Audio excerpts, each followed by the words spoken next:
क्या तुझे अपने प्राणों का भय नहीं? किसके बल पर यह सब तूने किया है? जिनके बल से ब्रह्मा, विष्णु, महेश सृष्टि का सृजन, पालन और संहार करते हैं।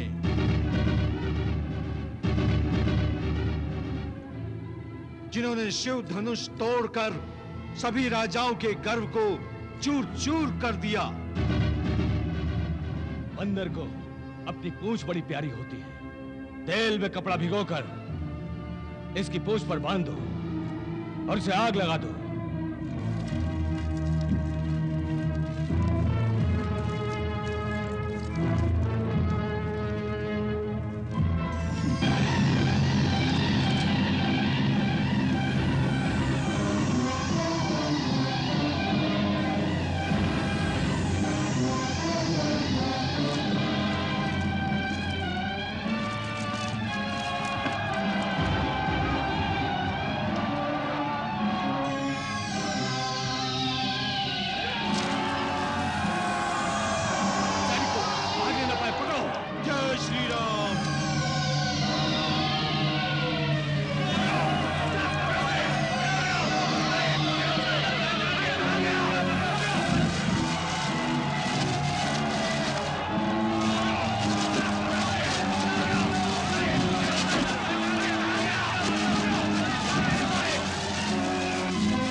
नगरी को ध्वस्त कर सकता है तो उसका स्वामी क्या नहीं करने का सामर्थ्य रखता होगा। मैं उस धूर्त वानर को दिखाता हूँ कि मैं कितना सामर्थ्य रखता हूँ। रावण की शक्ति क्या है उसे अभी पता चल जाएगा। हाँ।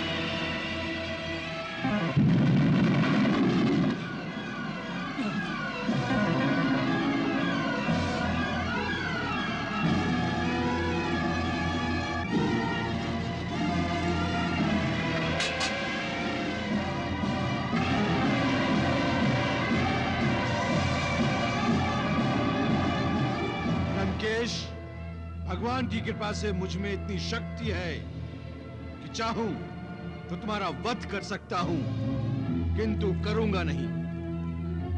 इसलिए नहीं करूंगा कि प्रभु की आज्ञा नहीं है, इसलिए तुम सुरक्षित हो। किंतु तुम सुरक्षित नहीं हो वानर। अब मैं भगवान भोलेनाथ द्वारा प्रदान किए गए अस्त्र को प्रकट करके तुम्हारा विनाश करने जा रहा हूं।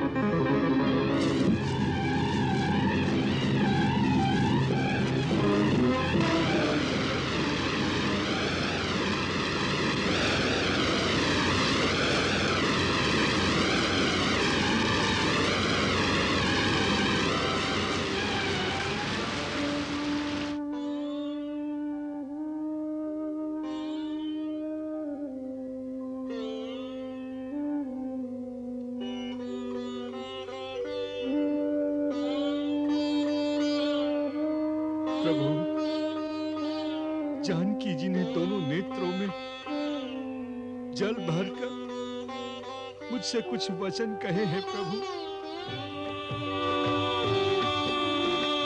अनुज समेत गहेहु प्रभु चरना,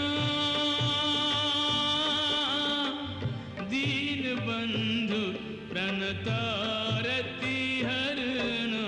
राम हरे श्री राम हरे, शुभ दर्शन शुभ नाम हरे।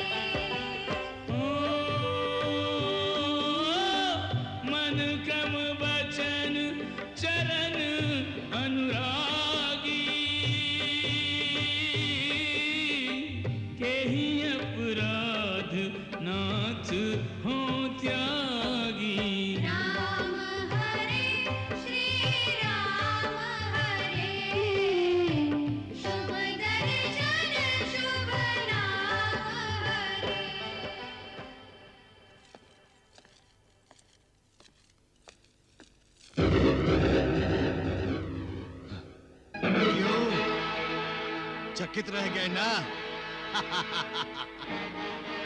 मैंने कहा था ना कि मेरा मुक्तिदाता आ गया। बहुत घमंड था ना तुझे कि तेरे कारावास से कोई बाहर नहीं निकल सकता। पवन पुत्र हनुमान का एक गदा प्रहार हुआ और तेरा कारावास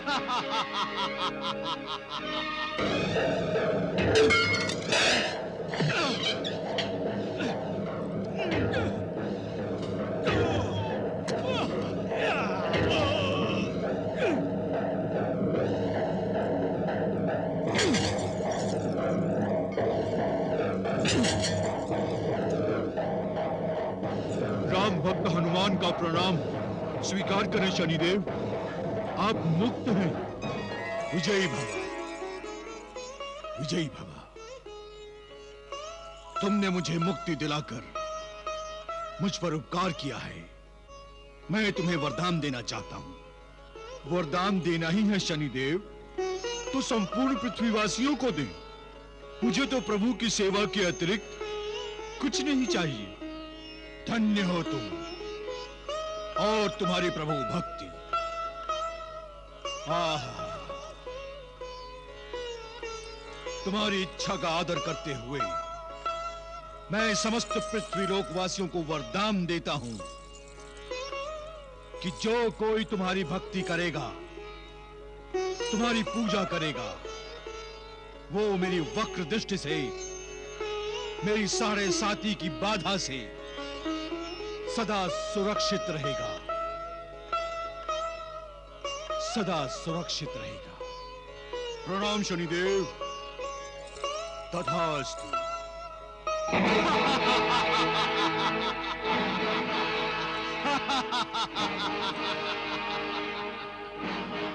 किंतु रावण, तू मेरी वक्र दृष्टि से सुरक्षित नहीं रहेगा। दशानन, पवन पुत्र हनुमान प्रभु का परम भक्त है। उसका तेरी लंका में आना ही तेरे लिए संकेत है।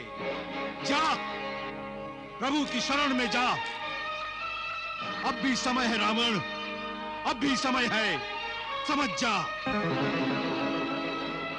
अन्यथा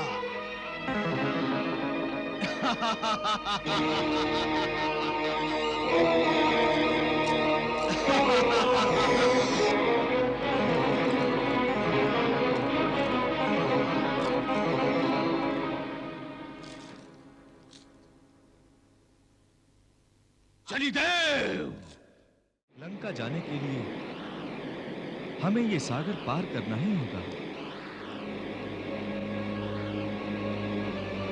वीर हनुमान, तुम ही बताओ, ये वानर सेना इस समुद्र को कैसे लांघेगी? तब तक मैं सीता को अपने आने का संकेत भेजता हूं।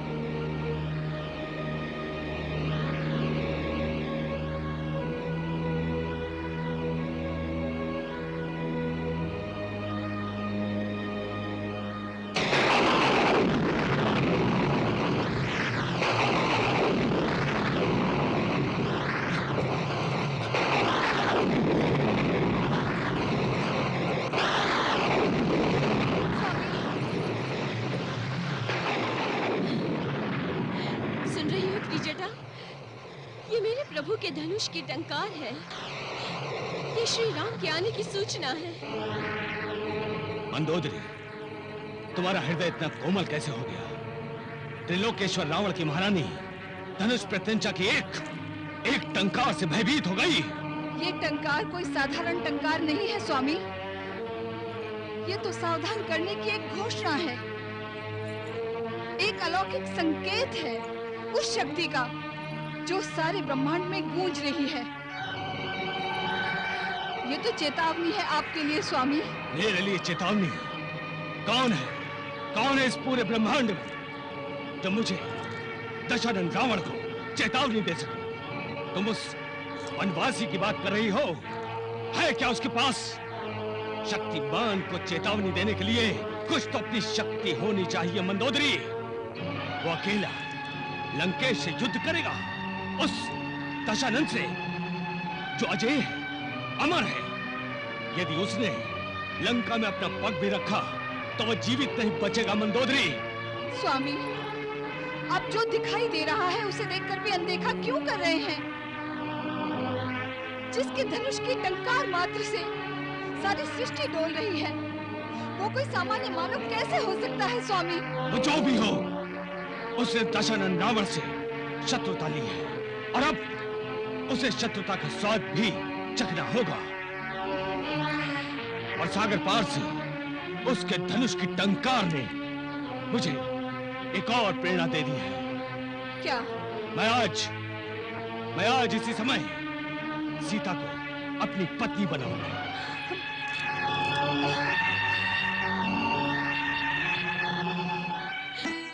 मेरे प्रभु आ रहे हैं, श्री राम आ रहे हैं, अपनी सीता को लेने आ रहे हैं। अब मैं शीघ्र ही यहाँ से मुक्त हो जाऊंगी। अवश्य।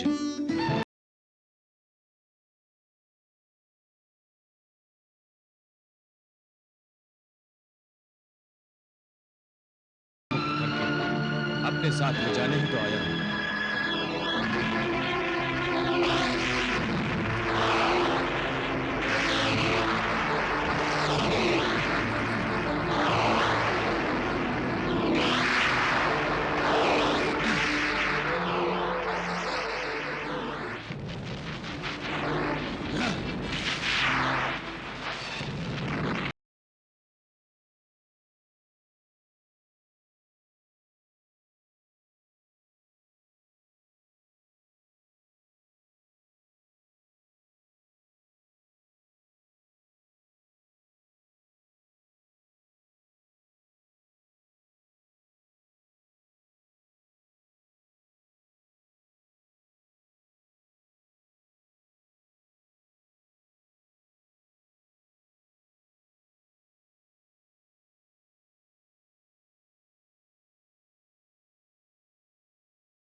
अपने पापों में और वृद्धि मत कर।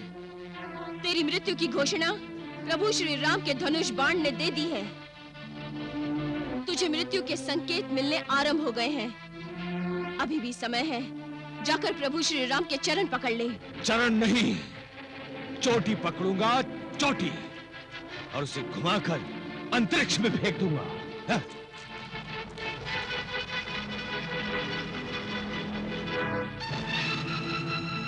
नारायण नारायण। अग्नि स्वरूपा सीता मैया ने रावण को मृत्यु का साक्षात्कार भी करवा दिया, फिर भी रावण की प्रतिक्रिया नहीं बदली। उसके क्रोध का तापमान तो और भी ऊंचा हो गया है। देखिए प्रभु, देखिए देखिए, क्रोध में उसके पांव कैसे धरती को हिला रहे हैं।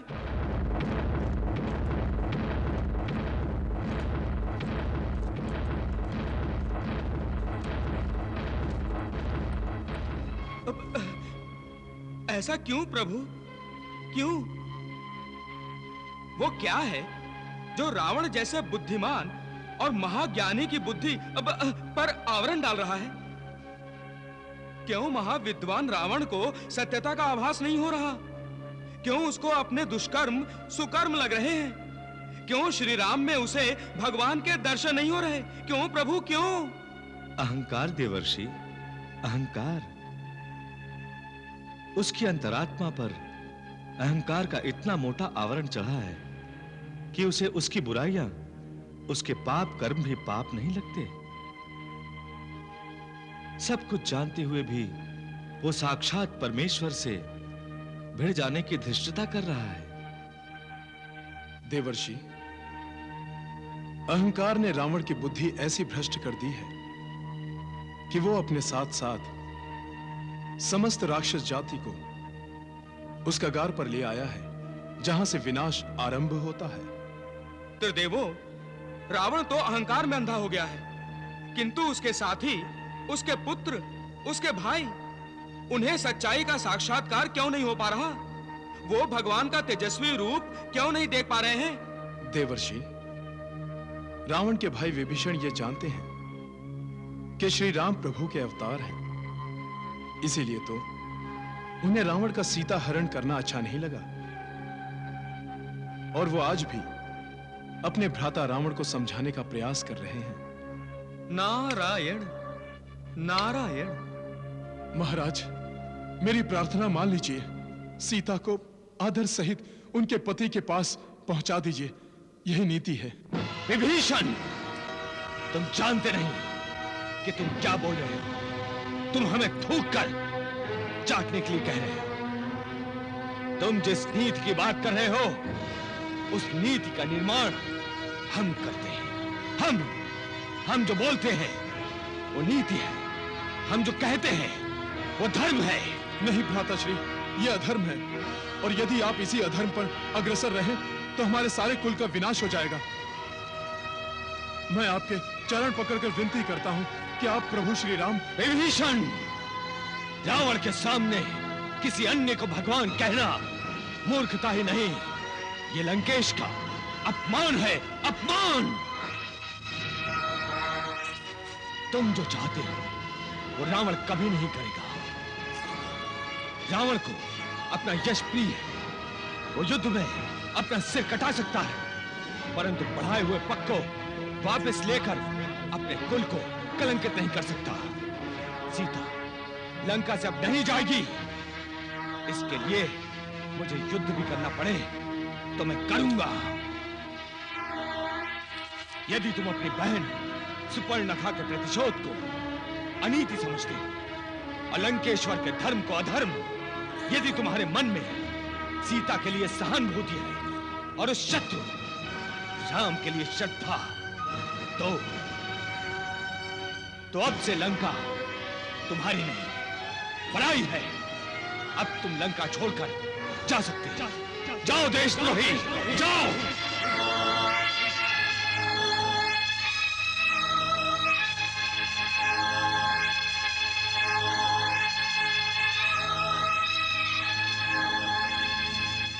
काकाश्री, पिताश्री ने तो आपके मन की बात कह दी। जाइए और राम के प्रति अपनी श्रद्धा व्यक्त कीजिए, कीजिए उनकी चाटुकारिता। जाइए।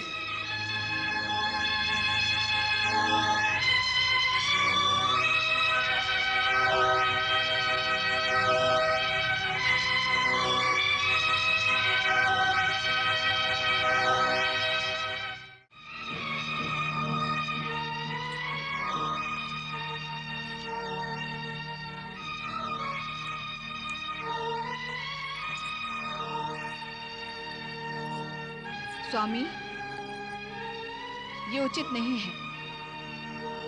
आप अपने अनुज विभीषण को रोक लीजिए। नहीं मंदोदरी, उसका हृदय लंका के शत्रुओं से मिला हुआ है और जो लंका के हित का नहीं सोचता वो देशद्रोही है।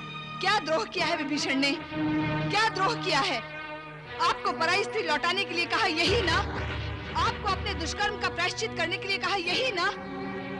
आपको भगवान राम की शरण में जाने के लिए कहा, यही ना? मंदोदरी, क्या तुम्हारा पति बलहीन है, कायर है? मैं क्यों जाऊं किसी की शरण में? मेरी शरण में पूरा ब्रह्मांड है। मैं त्रिलोकपति हूं और विभीषण मुझे शरणागत होने के लिए कह रहा है। मुझे इस समय आप भ्रमित हो गए हैं, इसलिए आपको अपना अकल्याण दिखाई नहीं देता। मेरा अकल्याण? दशानन रावण का कल्याण? मंदोदरी, उचित यही होगा कि तुम इस समय मुझसे मुंह न लगो। मुझे अपनी शक्तियों का भली भांति ज्ञान है। मैंने अपने इन्हीं हाथों से कैलाश पर्वत को उठाया है। कैलाश पर्वत को मुझे साक्षात भगवान भोलेनाथ का वरदान प्राप्त है और तुम मुझसे कह रही हो कि उस वनवासी के चरण पकड़ लूं? असंभव। देखना किस तरह मैं उस वनवासी राम और उसके भाई लक्ष्मण का सिर काटता हूं, क्योंकि मैं अमर हूं, मैं अजय हूं, मुझे कोई नहीं मार सकता। नारायण नारायण। प्रभु, रावण तो विवेकहीन हो गया है। देवर्षि, विभीषण रावण के विवेक का प्रतीक ही तो है।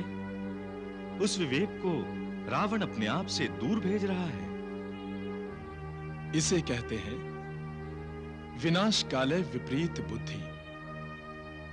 जब मनुष्य का विनाश काल आता है तब पृथ्वीवासी इसी तरह अपने विवेक को छोड़ अविवेक को अपना साथी बना लेते हैं देवर्षि। नारायण नारायण। देवर्षि, मनुष्य स्वयं अपने भाग्य का विधाता होता है। दशानन रावण को ही देख लो, जन्म कहां हुआ? महर्षि पुलस्त के कुल में, किंतु अपने कर्मों से अधोपतन हो गया है रावण का। हाँ प्रभु, ये सब विनाश के चिन्ह हैं देवर्षि।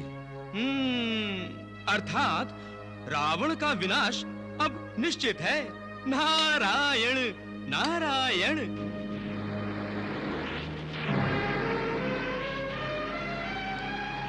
समुद्रदेव, हमें एक निस्सहाय स्त्री को, जो आपकी सीमा के उस पार बसी लंका के राजा रावण के बंधन में है, मुक्त कराना है। हमारे पास आपको पार करने का उपकरण नहीं है। कृपा करके हमें लंका जाने का उपाय सुझाएं और हमें उस पार जाने की अनुमति दें।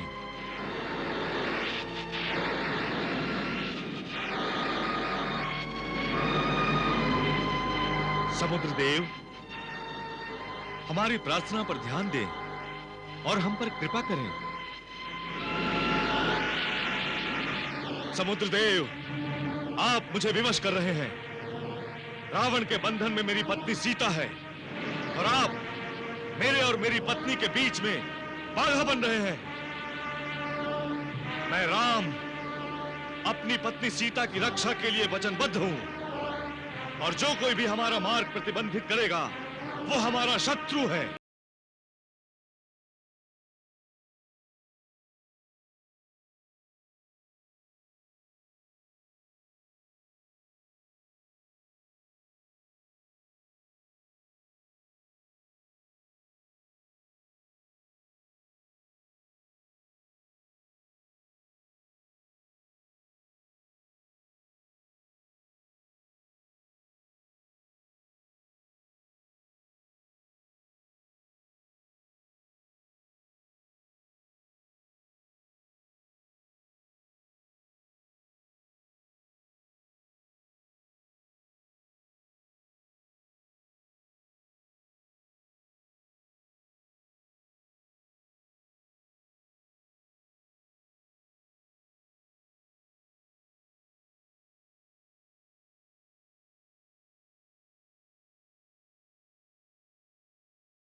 क्षमा प्रभु, क्षमा।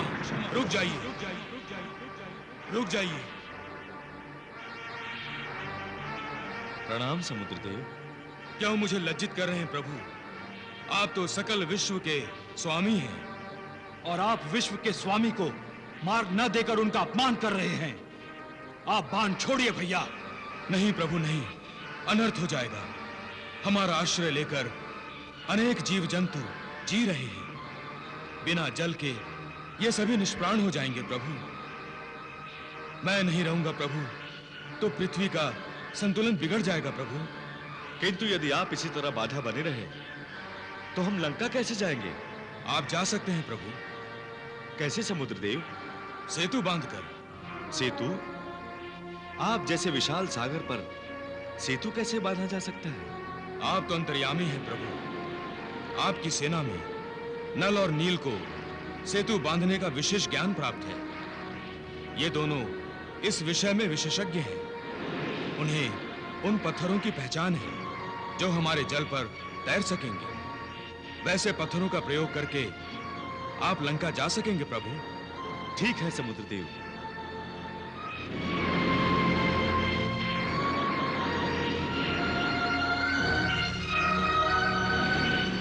भैया, अब इस बाण का क्या प्रयोग करेंगे?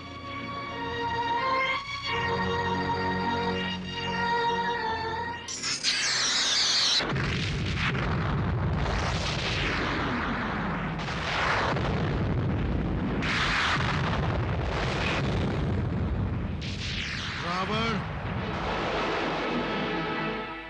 अंतरिक्ष में जलती हुई आग देखकर क्या अपनी लंका जलती हुई याद आने लगी? पहले लंका जली थी, अब लंका का अंतरिक्ष जल रहा है। समझ जा रावण, समझ जा, अब भी समय है, संभल जा।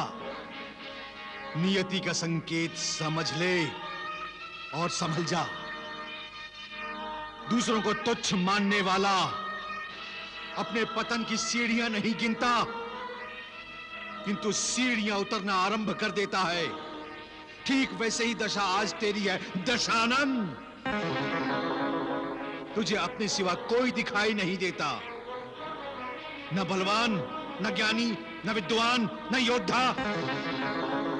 तू किसी का विरोध सुन नहीं सकता।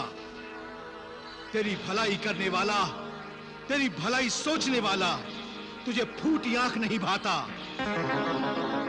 चाहे वो तेरी अर्धांगिनी मंदोदरी हो, चाहे तेरा भाई विभीषण।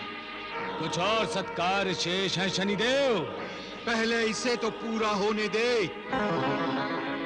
अपने पांव रोक कर सोच। तूने विभीषण जैसे शुभ चिंतक को नहीं, विभीषण मेरा छोटा भाई होते हुए भी वो मेरा शुभ चिंतक कभी नहीं रहा। वो शुभ चिंतक है राम का। किंतु विभीषण तेरी अच्छाई है, विभीषण तेरी विनम्रता है, विभीषण तेरा विवेक है। विभीषण है तो रावण सगुण है, और विभीषण नहीं तो रावण निर्गुण। शनिदेव, ये रावण स्वयंभू है, स्वयंभू। इसे किसी विभीषण की आवश्यकता नहीं। रावण जो चाहे कर सकता है। नहीं रावण, अब नहीं। क्यों? क्योंकि अब मैं तेरी राशि में आ गया हूं और मैं तेरी मृत्यु को एक एक पग तेरी ओर बढ़ते देख रहा हूं। अच्छा, तो तुम मेरी मृत्यु देख रहे हो? हाँ रावण, हाँ। क्यों देख रहे हो? मैं तुम्हें फिर से बंदी बनाकर पहले तुम्हारी आंखें फोड़ता हूं।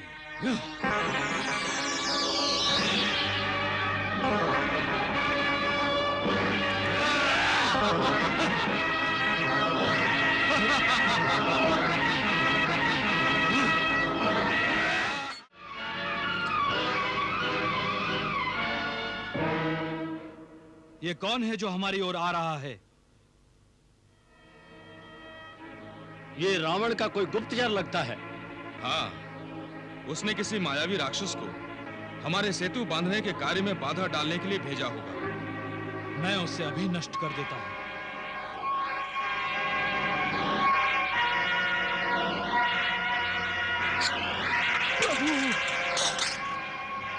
रुक जाइए सौमित्र लक्ष्मण, मैं आपकी शरण में आया हूं और शरणागत पर प्रहार नहीं करते।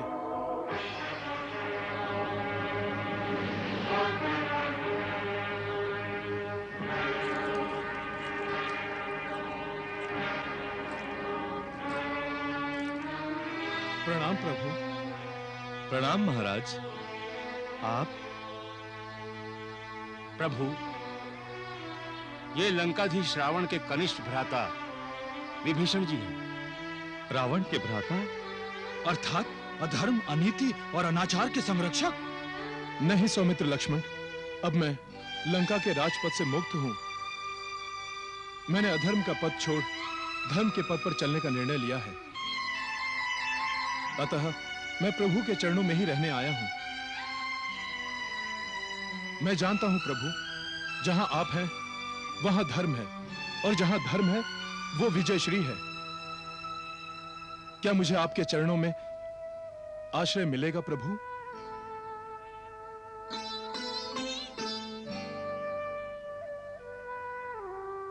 ये निर्णय तो आप ही को लेना है प्रभु।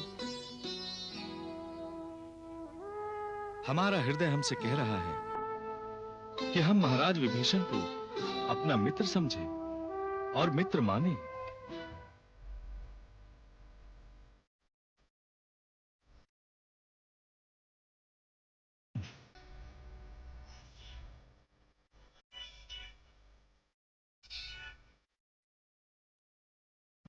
एक प्रार्थना है प्रभु, आप मुझे महाराज न कहें।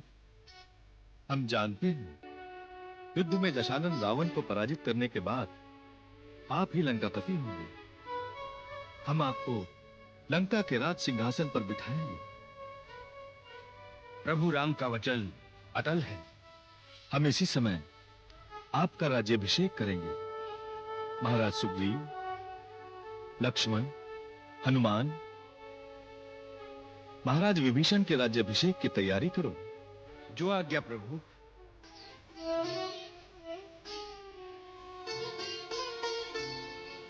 ऊंच नीच जाने नहीं, जात पात माने नहीं, कृपा सिंधु राम कृपा भक्तों पे लुटाते हैं। वृक्ष हो के वानर हो, सूर्य के निशाचर हो, शरण जो आते हैं अभय दान पाते हैं। ये क्या कह रहे हो गुप्तचर? ऐसा संभव नहीं है। परंतु यही हुआ लंकेश्वर। राम और सुग्रीव ने उनका राज्याभिषेक किया है और सारी वानर सेना के सामने उन्हें लंकाधिपति घोषित किया है। मैंने उनकी जय जयकार सुनी है।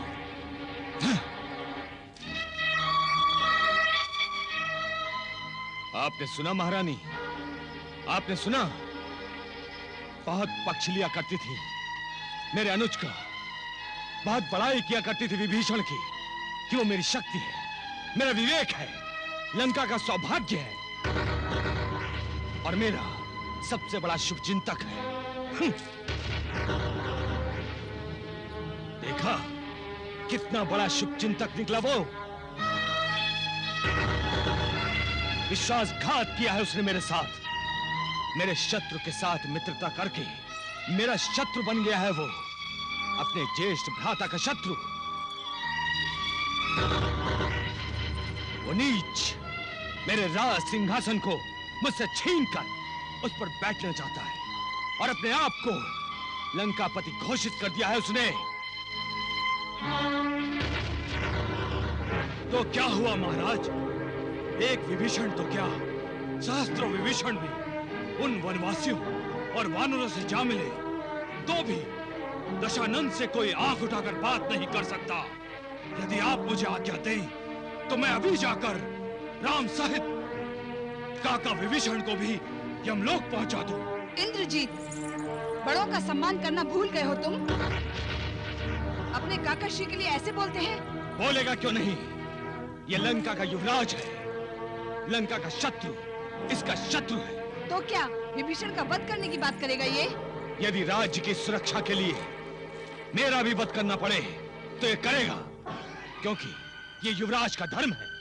वैसे भी माता श्री, राजनीति तो कहती है कुलद्रोही, राजद्रोही और भ्रातृद्रोही का वध तो सबसे पहले करना चाहिए। महाराज, ये मैं क्या सुन रही हूँ?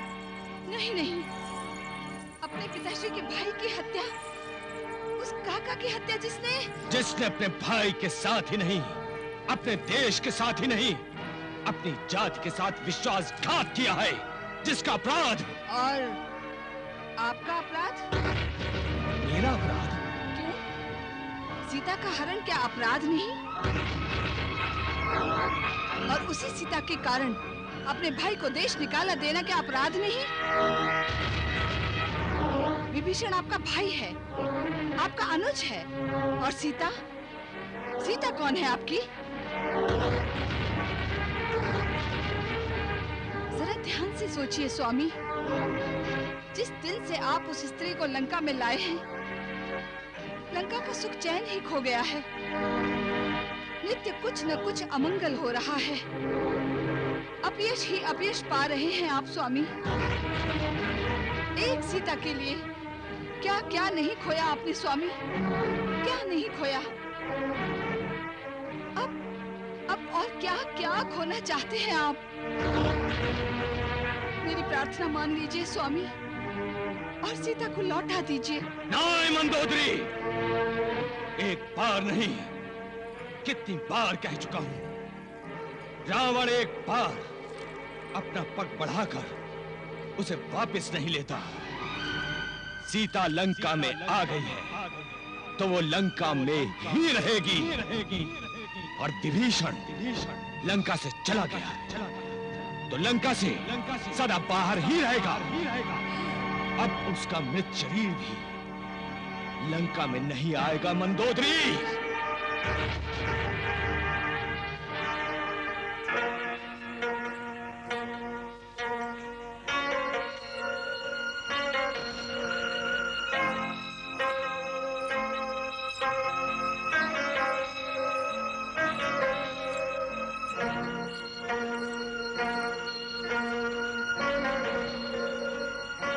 त्रिजटा,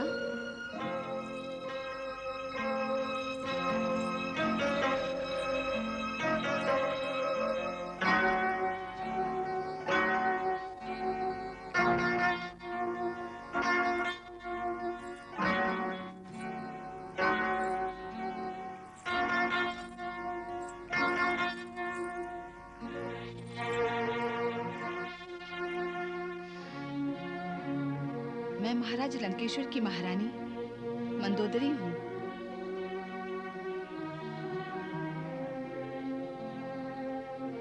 आप यहाँ?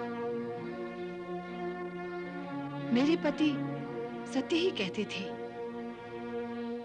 तुम सचमुच त्रिभुवन सुंदरी हो सीता। तुम्हारी इसी सुंदरता से आकर्षित होकर मेरे स्वामी अपना विवेक खो बैठे हैं। तुम नहीं जानती, तुम्हारे यहाँ आने के पश्चात उनके सोचने का ढंग ही बदल गया है। वो किसी की बात सुनने को तैयार ही नहीं है। किसी का परामर्श उन्हें अच्छा नहीं लगता। वो नीतिवान है, परंतु अब अनीति ने उन्हें अपने पाश में बांध लिया है। वो धर्मज्ञ है, वेदज्ञ है, परंतु अब धर्म और अधर्म के बीच का भेद उन्हें दिखाई नहीं देता और ना ही सुझाई देता है। स्त्री हठ विख्यात है, परंतु मेरे स्वामी का हठ मानो जैसे अटल हो गया है। और इसी में मुझे लंका का विनाश दिखाई देता है। उनकी सोच में और उनके कर्मों में जो परिवर्तन आया है वो तुम्हारे कारण। अतः पूरी राक्षस जाति की भलाई और लंका की भलाई के लिए मैं उनकी आज्ञा के बिना यहाँ आई हूँ। आप क्या चाहती हैं? मैं इस बंदी गृह से तुम्हें मुक्त कराने आई हूँ।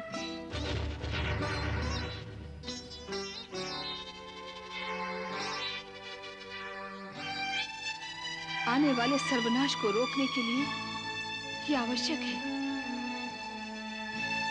आप अपने महाराज के क्रोध को आमंत्रित कर रही हैं। जानती हूँ, इसके लिए कदाचित मुझे कठोर से कठोर दंड भी मिले तो उसके लिए मैं प्रस्तुत हूँ। उठो सीता, मैं तुम्हें तुम्हारे पतिदेव के पास छोड़ आती हूँ। मैं विमान का प्रबंध करके आई हूँ। चलो सीता, इससे पहले कि कोई बाधा आ जाए यहाँ से निकल चलो। मैं आपकी भावनाओं और राक्षस जाति के हित के लिए आपके साहस का आदर करती हूँ, परंतु मैं आपके साथ नहीं जा सकती। क्यों? मुझे मुक्ति चाहिए, किंतु प्रभु श्री राम के हाथों वो आएंगी और जिस रावण ने छल और बल से मेरा हरण किया है उसे उपयुक्त दंड देकर पृथ्वी वासियों के लिए एक नए आदर्श को प्रस्थापित करेंगे। परंतु सीता, उससे पहले तुम दशानन के क्रोध और विकारों की लपेट में आ गई तो? तुम भाग्यशाली हो कि दशानन ने तुम्हें अब तक स्पर्श नहीं किया। परंतु कब तक सीता, कब तक? महारानी मंदोदरी, आपके पति बुद्धिमान हैं, ज्ञानी हैं और वे जानते हैं कि वे अग्नि को स्पर्श नहीं कर सकते। अग्नि?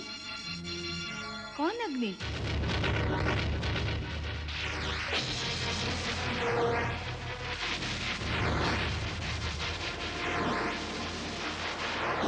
मैं ही वो आग हूँ जो रावण जैसे अधर्मी और अत्याचारी का विनाश करने आई हूँ। एक बात बताओ महारानी मंदोदरी, लोग समझते हैं लंका दहन हनुमान ने किया है ना? नहीं, लंका दहन मैंने किया है। रावण को संकेत दिया था, किंतु संकेत को समझने का प्रयास नहीं किया गया। अब वो विनाश की कगार पर खड़ा है।